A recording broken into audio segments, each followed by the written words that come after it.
নমস্কার বন্ধুরা, আমি সিদ্ধার্থ। বাংলায় বিগত দিনে দুখানা রায় এসছিল। কলকাতা হাইকোর্ট থেকে, মহামান্য কলকাতা হাইকোর্ট থেকে। একটা হচ্ছে প্রাথমিক শিক্ষক ৩২,০০০ প্রাথমিক শিক্ষকের চাকরি, আর দ্বিতীয় হচ্ছে শূন্য পদের নির্দেশিকা।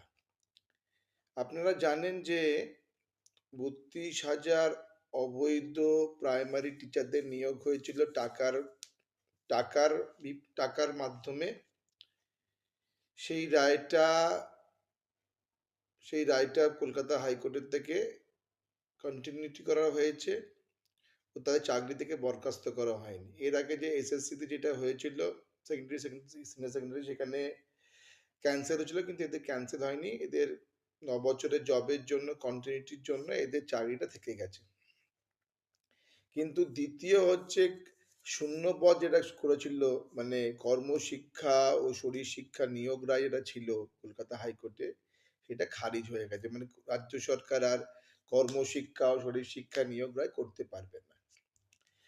কিন্তু কিন্তু আপনার এই যে আপনাকে বলছে যে বেসিক্যালি এই যে কলকাতা হাইকোর্ট যে টাকার বদলেই হয়েছে, কিন্তু সিবিআই সেরকম এভিডেন্সকে প্রমাণ দেখাতে পারেনি। তাই জন্য এইটা আমরা এদেরকে বরখাস্ত করছি না। কিন্তু আপনারা জানেন নিশ্চয়ই যে কলকাতা হাইকোর্টের উপরে ভারতবর্ষ সুপ্রিম কোর্ট আছে।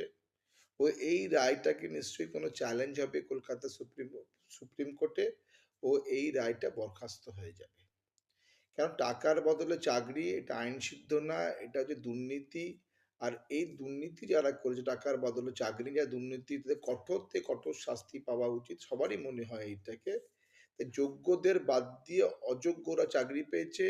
আর আনকাউন্টেবল যে খারিজ শূন্যপদ যে হয়েছে, সেটাও খারিজ করেছে কলকাতা হাইকোর্ট। এটাও মামলা চেষ্ট হতে পারে, সুপ্রিম কোর্ট আদেশ যেতে পারে।